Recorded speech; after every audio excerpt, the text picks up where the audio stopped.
Hello बच्चों, last class में हमने एक्सरसाइज 7.3 के क्वेश्चन नंबर 1 एंड 2 इन दो क्वेश्चंस को स्टडी करा था। आज की क्लास में हम थोड़ा सा आगे बढ़ते हुए एक्सरसाइज 7.3 के क्वेश्चन नंबर 3 और 4 इन दो क्वेश्चंस को कवर करेंगे। So without any delay let's start. सबसे पहले क्वेश्चन नंबर 3। क्वेश्चन नंबर 3 में हमें दिया गया है कि there are two sides AB and BC and one median AM of one triangle ABC are respectively equal to sides PQ, QR and median PN of triangle PQR। हमारे पास दो triangles हैं figure में।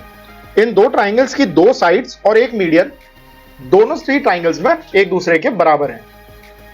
We need to show that triangle ABM यानी कि ये जो छोटा वाला ट्राइंगल है फिगर 1 में वो कॉन्ग्रुएंट है ट्राइंगल PQN के, जो कि दूसरे ट्राइंगल का छोटा वाला ट्राइंगल है।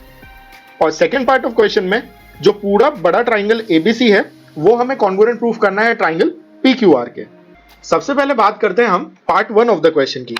पार्ट 1 ऑफ द क्वेश्चन में हमें ट्राइंगल ABM और ट्राइंगल PQN इन दो ट्राइंगल्स को कॉन्ग्रुएंट प्रूफ करना है। तो in triangle ABM and triangle PQN, इन दोनों ट्राइंगल में सबसे पहले हम ये देखने का ट्राई करते हैं कि हमें क्या क्या ऐसी चीजें हैं जो कि ऑलरेडी इक्वल दी हुई हैं। तो AB जो साइड है वो PQ साइड के इक्वल है। So PQ is equal to AB, this is already given. दूसरा, दोनों ट्राइंगल के जो मीडियंस हैं वो एक दूसरे के इक्वल है। तो AM is equal to PN, this is also given in the question. So let this be our equation 1, this be our equation 2। और तीसरी, अगर हम ध्यान दें तो ये जो पूरी साइड BC है वो पूरी साइड QR के इक्वल है। So BC is equal to QR। लेकिन BC और QR ये दोनों ही हमारे जो ट्राइंगल, जो कंसर्न ट्राइंगल है हमारा, उस ट्राइंगल की साइड्स नहीं है, बल्कि उन ट्राइंगल्स की जो साइड्स हैं वो है BM और QN। तो क्या किसी तरीके से हम BN और QN को भी इक्वल प्रूफ कर सकते हैं? बिल्कुल कर सकते हैं। और वो इसलिए क्योंकि ये जो बड़ी साइड है BC वो बड़ी साइड QR के इक्वल है और BC का हाफ BM होगा। रीजन बीइंग कि AM is basically the median. और मीडियन की क्या प्रॉपर्टी होती है? मीडियन की प्रॉपर्टी ये होती है कि वो जिस भी साइड को टच करती है उस साइड को उस साइड के मिड पॉइंट पे टच करती है। So we can write this down. अगर BC QR के इक्वल है तो BC का जो हाफ होगा वो भी QR के हाफ के इक्वल होगा, राइट? और BC का हाफ क्या होगा? BC का हाफ होगा BM, which will be equal to QR का half, which will be QN. Why? Because median of triangle, median of triangle जो है उसकी वजह से ये जो BC है इसका हाफ BM होगा। सिमिलरली QR का हाफ QN होगा। So this comes out to be our equation number 3। अब देखिए इन दोनों ट्राइंगल्स में हमने क्या क्या इक्वल प्रूफ कर दिया है, एक साइड, दूसरी साइड और तीसरी भी साइड। तो by SSS criteria of congruence ये दोनों ट्राइंगल एक दूसरे के कॉन्ग्रुएंट हो जाते हैं। So we can write this down. Hence by SSS criteria,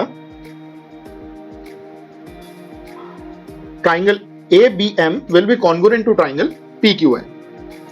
Triangle ABM will be congruent to triangle PQN. So this is the part 1 of the question. अब बात करते हैं part 2 की। part 2 of the question में हमें जो पूरा triangle ABC है उसे कॉन्ग्रुएंट प्रूफ करना है पूरे ट्राइंगल PQR के। तो ये देखते हैं हम किस तरीके से कर सकते हैं। तो इन दोनों ट्राइंगल में अगर हम देखें हमारे पास में क्या क्या कॉमन है, तो साइड AB जो है वो तो साइड PQ के इक्वल है, ये ऑलरेडी गिवन है क्वेश्चन में।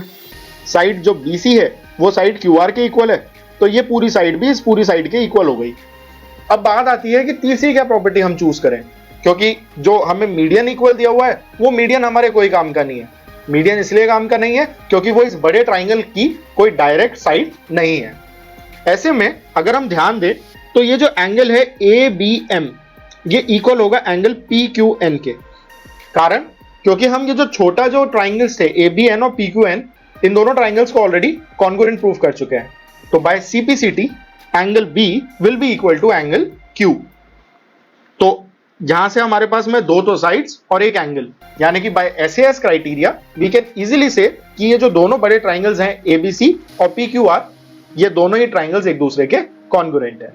तो चलिए इसको लिख लेते हैं। तो in triangle ABC and triangle PQR, सबसे पहले तो AB जो है वो PQ के इक्वल है क्यों? क्योंकि ऐसा हमें क्वेश्चन में दिया गया है। दूसरा, BC साइड QR साइड के इक्वल है, so BC is equal to QR, this is also given. और तीसरा, angle B will be equal to angle Q, angle B will be equal to angle Q by CP/CT।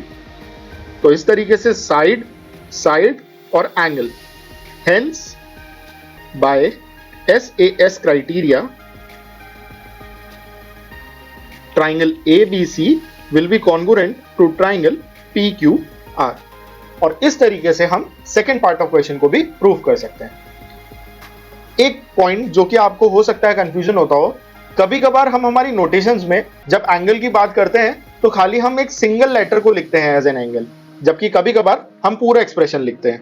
जैसे कि हम इस particular question की बात करें तो कभी कभार हम ये जो एंगल था एंगल B, इस एंगल B को एंगल B भी लिख देते हैं, और कभी कभार हम एक्सप्लिसिटली एंगल ABM यूज करते हैं। तो क्या यूज करना चाहिए हमें? ये डिपेंड इस पे करता है कि आप जिस भी एंगल की बात कर रहे हो, क्या वो एंगल को कोई और लाइन बाइसेक्ट या डिवाइड तो नहीं कर रही है। अगर वो डिवाइड नहीं कर रही है, उस केस में हम पूरे एंगल की बात कर रहे होते हैं। यानी क्योंकि हमारे पास में ये बी वर्ड से रिप्रेजेंटेशन में खाली एक ही एंगल बन रहा है, इसलिए हम उसको एंगल B भी लिख सकते हैं। उससे हमारा एग्जामिनेशन में कोई नुकसान नहीं होगा। On the contrary side, let suppose अगर हमारे पास में कुछ इस तरीके का फिगर हो, let's say this is A, this is B, this is C, this is D। ऐसे में इस पूरे एंगल को हम एंगल B लिखने में कंफ्यूजन क्रिएट कर सकते हैं। रीजन भी, एक्चुअली में ये एंगल दो एंगल से मिलकर बना है, एंगल ABC और एंगल CBD। तो अगर हम खाली एंगल B यूज करेंगे तो एग्जामिनर कंफ्यूज हो जाएगा कि एक्चुअली में हम क्या पूरे एंगल की बात कर रहे हैं या जो दो छोटे एंगल है उनमें से किसी एंगल की बात कर रहे हैं। इसलिए अगर आप गलती अवॉइड करना चाहते हो तो आप हमेशा के लिए ये भी याद रख सकते हो कि एंगल का हमेशा पूरा नाम लिखो। अदरवाइज अगर आप स्मॉल लेटर्स के अंदर अगर अपने एंगल का नाम लिखना चाहते हो तो you have to make sure कि आपका जो एंगल है वो एंगल कंप्लीट एंगल हो, उस एंगल के अंदर कोई भी डिवीजन क्रिएट नहीं होना चाहिए।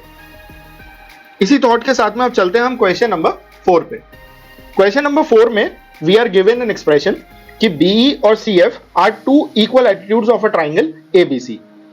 Using RHS congruence rule prove that triangle ABC is isosceles. तो यहाँ पे हमें डायग्राम नहीं दिया हुआ है, तो हम सबसे पहले एक डायग्राम क्रिएट कर लेते हैं ताकि क्वेश्चन को सॉल्व करना थोड़ा सा आसान हो जाए। तो लेट्स सपोज ये हमारा एक ट्राइंगल है, लेट्स नेम इट ABC। अब उस पे क्या दिया हुआ है, BE and CF are two altitudes. तो B से सबसे पहले तो AC साइड के ऊपर एक एल्टीट्यूड ड्रॉ करते हैं, so let this be our altitude BE। और सिमिलरली C से AB साइड के ऊपर एल्टीट्यूड ड्रॉ करते हैं, so let this be altitude CF। अब अगर ये एल्टीट्यूड है तो उस बात का क्या मतलब हुआ?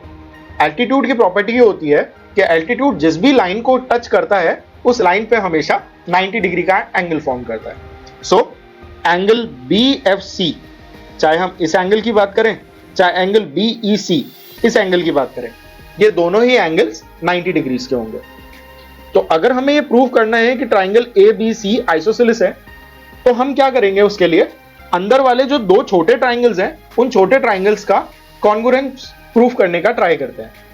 तो हम बात करते हैं in triangle BCF and triangle BCE की। इन दोनों ट्राइंगल्स में क्योंकि एक एंगल 90 डिग्री है, इसलिए सबसे पहले हम ये देखेंगे कि क्या हम RHS क्राइटेरिया को यूज करते हुए इन दोनों ट्राइंगल्स को कॉन्ग्रुएंट प्रूफ कर सकते हैं क्या। अगर हम RHS के थ्रू कर सकते हैं तो बेस्ट है, और अगर नहीं हो पाता है तो फिर हम बाकी SSS, SAS, ASA क्राइटेरिया में से कोई फिट करने का ट्राई करेंगे। तो चलिए RHS क्राइटेरिया के लिए देखते हैं हमारे पास में इन ट्राइंगल्स के अंदर क्या क्या चीजें हैं जो कि गिवन है। सो सबसे पहले तो ये जो एल्टीट्यूड्स हैं, altitude BE will be equal to altitude CF। क्यों? क्योंकि क्वेश्चन में हमें गिवन है कि ये दोनों एल्टीट्यूड्स इक्वल है, तो एक साइड कॉमन हो गई। दूसरा, BC जो है ये दोनों ही ट्राइंगल सेम शेयर कर रहे हैं, सो दिस इज कॉमन। और तीसरा, एंगल BFC इक्वल है एंगल BEC के, which is 90 degree, it is given. अब यहाँ पे अगर आप ध्यान दें तो हमने पूरा नाम लिखा है एंगल का। क्यों? क्योंकि अगर हम खाली एंगल एफ लिख देंगे तो वो कंफ्यूजन होगा कि हम एक्चुअली में जो बात कर रहे हैं वो हम इस एंगल की कर रहे हैं या इस एंगल की कर रहे हैं। सो दैट इज वाई कहीं पे भी अगर एंगल डिवाइड हो रहा है, always prefer to use the full name of the angle. तो अब हम देखते हैं हमने जो जो चीजें कॉमन निकाली इनसे हमारे पास में क्या क्या निकल के आ गया है। BE और CF जो इक्वल है ये तो हो गई हमारी एक side, so this is one side. BC is equal to BC which is common, और ये दोनों ट्राइंगल के लिए हाइपोटेनस का काम कर रही है। क्यों? क्योंकि ये राइट एंगल के ऑपोजिट वाली साइड है, और राइट एंगल ट्राइंगल में राइट एंगल के ऑपोजिट वाली side is always the hypotenuse, so this becomes your hypotenuse. और एक राइट एंगल ये हमने ऑलरेडी इक्वल गिवन है। So by RHS criteria we can definitely say कि ये जो दोनों ट्राइंगल्स हैं ये दोनों ट्राइंगल्स कॉन्ग्रुएंट हैं। So by RHS criteria triangle BFC will be congruent to triangle BEC। और अगर ये दोनों ट्राइंगल्स कॉन्ग्रुएंट है तो जो एंगल B है वो एंगल C के इक्वल होगा बाय CPCT। क्योंकि हम पूरे एंगल B और पूरे एंगल C की बात कर रहे हैं इसलिए हम इसको एंगल B और एंगल C से डिनोट कर रहे हैं। और अगर ये दोनों एंगल्स इक्वल हैं तो इन दोनों एंगल्स के ऑपोजिट जो दो साइड्स हैं वो दो साइड्स भी इक्वल होंगी। क्यों? क्योंकि ये तो ट्राइंगल्स की प्रॉपर्टी होती है। हमने हमारे पिछले लेक्चर्स में पढ़ा है कि अगर किसी भी ट्राइंगल के अंदर कोई दो एंगल इक्वल हैं तो angle opposite to equal sides are always equal. So side AB will be equal to side AC। Why? By theorem 7.4। इस तरीके से हम क्वेश्चन नंबर 4 को भी सॉल्व कर सकते हैं। So this was all about question number 3 and 4 of exercise 7.3। आपको अगर कोई भी डाउट होता है you can post it in the comment section and we'll answer it out. And don't forget to like, share and subscribe the video. Thank you.